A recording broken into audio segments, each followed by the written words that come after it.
YouTube world, what's up with it? Shout out to all the new subscribers, the old subscribers, the day one riders from my content page, Jose Guapo, you dig what I'm saying? And today is gonna be the how I met PeeweeLongway story and how we started doing music and all that. Ooh. So today I'm tell y'all how I met PeeweeLongway. You dig? So basically, me and PeeweeLongway from the same side of town. Like, he from Zone 3, I'm from Zone 3. So even just growing up, I always used to just hear his name and shit like that. Like, he was getting money. Like, he been getting money. Like, real shit. Just Longway been getting money. So, like, he been one of them type niggas. Like, he was one of them top niggas from Zone 3. Like, you got Big Twin, you got Kente down. Like, he right up under them. Like, he the age up under them that's getting the paper too. Like, Shadow getting real paper. We done had real paper together. But this is before I get to the story. So I met him just on some my first time meeting him, it wasn't on like no rap shit. It was on just like some bumping into each other type shit. I don't know, one of my sisters was going with him or whatever. I don't know, something. I don't know. I ended up bumping into him, and he was a player. So shit, fast forward to some years, I started seeing that he used to always be with Duke and Wicked in the studio. He used to always just be at the studio, because when Man Street used to be going to 11th Street a lot. When Man Street going to 11th Street a lot, they had a front room, and it was like MPA was in the front room, and you got Street in the runts. Free Band Gang in the back room. We had the big room. So I used to just walk, because I knew everybody front MPA and all of them. So sometimes I just might leave school session and go to their session. Man, Longway he ain't even rapping, but like, he was telling niggas, like, you know how niggas just be in the studio, like, if we get stuck on the line. Like, we always do this. Like, anytime we do a song together, any lobby runner, anytime we do a song together, we do, like, if I'm on the line and I'm stuck, because we usually be like this with our bars. Like, once we say the first one, we'll be knowing the second one. So, it's like he just started, like, Longway used to be giving them bars. Like, giving them bars. It's like, say this, say that. Shit like that. But I ain't never know he rap. So as I continued to bump into him at the studio and go in the room, I fucked around and seen him in the booth one day. So he was rapping, and he was rapping for real. Like, he was playing, but he wasn't playing. Cause that shit was hard. So this around when I dropped Lingo 1, the first Lingo. I sent him an open verse, like, shit, get on it. I think you hard. Nobody had never heard a Longway music before that. Not saying it like that. I'm just saying, like, he wasn't no rapper. Like, he wasn't no rapper. He didn't care about rap, so he didn't care to be known off of rap. He was already a known nigga in the city for real. Like, niggas know Longway. Like, Longway stand up nigga from Zone 3. Like, yeah. So shit, make a long story short, I sent him the open verse. That nigga knocked it out.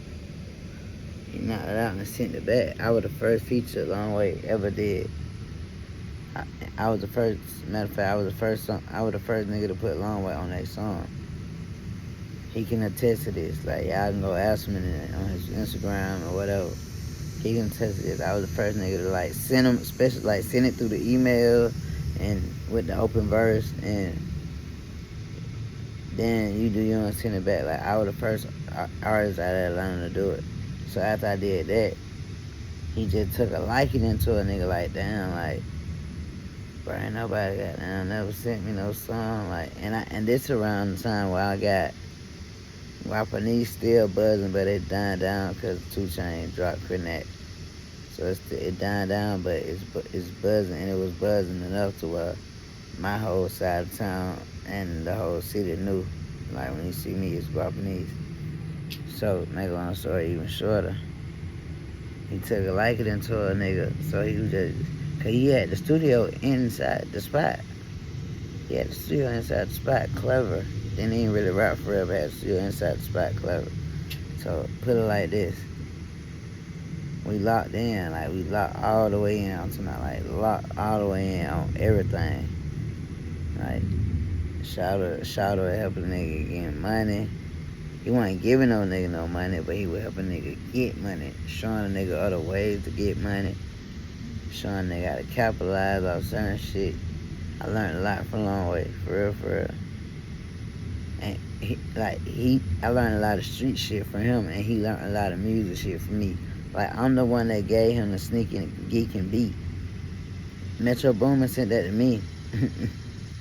Metro Boomin sent that beat to me, and I was like, I couldn't get with it or whatever. So I was like, Longway, see if you like it, like, cause all our beats used to be on the same computer at the lobby. Like, we ain't separating no folders or nothing. Sometimes we might separate the folder, but like all our beats, we just know our beats because we want to pick so many, so we could not know them. We know the name of our beats and we know who we just got some beats from. So say if Metro Boomin just sent Guapo some beats, I may not even know what folder it in or nothing, but I know I got some Metro, whatever. If anybody put up some Metro Boomin beats, they Guapo. Or London on the Track just sent Longway some. Longway might don't know what folder it in or nothing, but if anybody put on London on the Track beat, them motherfuckers for Longway. But we should swap beats anyway, like, if he got some beats and I like them, he gonna give it to me. Or I'll take the lead on it and turn the song into something he'll end eventually getting on it. Or he'll just like pass on it. Vice versa, same thing with him, like certain songs. There's a lot of songs that y'all know I could have been on. All them blue M&Ms, all that, I could have been on it. I really could have been on a lot of them songs, but you know, I was just like, I couldn't feel them beats. But make a long story short, again, because I know I done said it a lot of times, YouTube, pardon me. Yeah, that's how I actually met Longway, like off of sending him an open verse to Measurements. It's a song called Measurements. It's on Lingo 1. Long time ago, y'all gonna look at when I dropped it, look at the year it came out. It's on Lingo 1. Lingo, Jose Guapo, the mixtape. It's called Measurements. No Measurements. I sent him that song and he was like, damn, bro. Like, he just took a liking into like how nigga fucked with him. And he had already knew me, my daddy. You know my uncles. So different things like that. So and like I was a player. So and he also knew that I benefited. I didn't come around on some leeching shit. Like he knew I was a benefit to him and he was a benefit to me. So that's the shit. Man, Longway did all types of shit, man. I can't even say half, excuse my language, man, Longway did all type of stuff. I can't even say nearly as half as much as what we did. Just know we did everything. We allegedly did everything that you can think about. Or whatever you may hear somebody else rapping about. Allegedly, because that's what they did. We ain't do nothing for real. We just used to smoke weed and be in the studio. Our recording process used to be so smooth, cause like that's how we used to do it. When we gonna get to the spot. When everybody gets to the spot, we're gonna take an hour for an hour smoke break. Roll them motherfuckers up. We gonna roll them motherfuckers up. Pop them out on swing. Boot up. Then we gonna go in the studio room in an hour or two. By the time we get in the studio room, we just like the hell, we tell them YDG, pull the beat up. Whatever beat he pull up, it don't matter what it was. It was at once upon a time, it was just like pull the beat up. We ain't even care if it was hard or not. We was just going so crazy on them motherfuckers. That's why y'all probably don't remember that Longway Guapo supposed to drop, but I believe that like the police had hit Longway houses and shit, and that hard drive got took. And they trying to say it's getting held for evidence. the music hard drive. How you going? Why y'all holding up evidence? Whatever. But yeah, we posted that long way Guapo drop. Like that shit was done. I'm talking about it's done. It's overly done. Like overly, like spilling over done. Real shit. Man. We supposed to drop that motherfuckers. Yeah, my dog. Then y'all know. Like if y'all go pay attention a long way on down that a lot of my mixtapes. Y'all just gotta go back and look at the track list, and y'all gonna see that long way on down there every mixtape. So they go to show you how many songs I got with Long Way. I probably got over 40 songs with Long Way right now. But that's including the ones that's locked up. I mean that the police got the hard drive. We for sure got over 40 songs together, probably more than that. Because we used to do songs with other people. Like when nigga pull up to the studio, they used to be getting 2 for 1. They pull up, they getting a Guapo and a Jose. I mean, they get a Guapo and a Long Way verse. So nigga was pushing up. So shit, we got so much shit.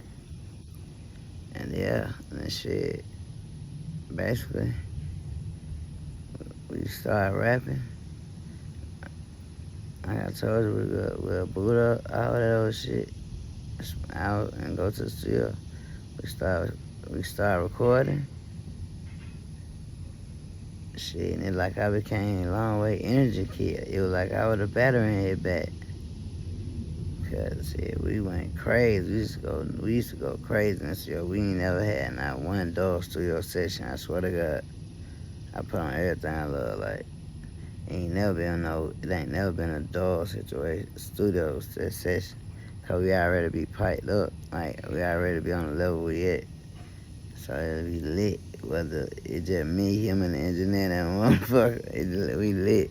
And that's back to the beat thing, how I was telling y'all, like when we pull up our beats, if I'm feeling the beat and he ain't, I gotta take the lead. Like I gotta go do the hook and the first verse, and he just gotta put a verse on it. But he feeling the beat, and he gotta go take the lead, put a verse on it. We used to do that back to back. We used to go back to back like that. Like, you do a song, I do a song. You do a song, I do a song. You do a song, I do a song. We was doing that down there 4 to 5 days, 4 to 5 times out of a day. You do the math for how many songs that is. Yeah, and then shit. We started blowing up. And people always thought like it was a fallout or something like that among the lobbyrunners and shit like that. It was never no fallout. It was just niggas, everybody ended up getting hot. Everybody ended up blowing up, getting big in that music shit. So now I can't none of us be around each other the way we want to. Like, of course, like if we could be around each other, niggas done had kids, niggas in jail. Like, come on, man, take off dead and shit. Like, we still holding this shit down, but like I was saying, everybody got something going for themselves, which I'm proud of that alone. Cause I know what we all had started down the money, cause niggas getting a lot of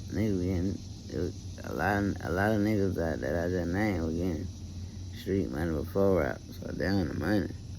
It was just about like the progress we were making in the music industry, the impact we had. We really were fucking these folks up. And we couldn't believe it. Like we really had the whole world dabbing. That part, that's a lobby thing. I'm just the first person that did the dance. The lobby came up with calling it the dab. Long Way called it the dab. Like when you dabbing, that mean like, you know, everybody tell motherfucker, like basically I got that shit on. Everybody be saying like I got that shit on now. That's dabbing. Like instead of back in the time, it was, hey man, I'm dabbing on a bitch. Dab. That basically like you popping it, like I got that shit on, like yeah, check this shit out, yeah, eat it up. That what that motherfucker is. So that where it come from, and then you know shit, we done set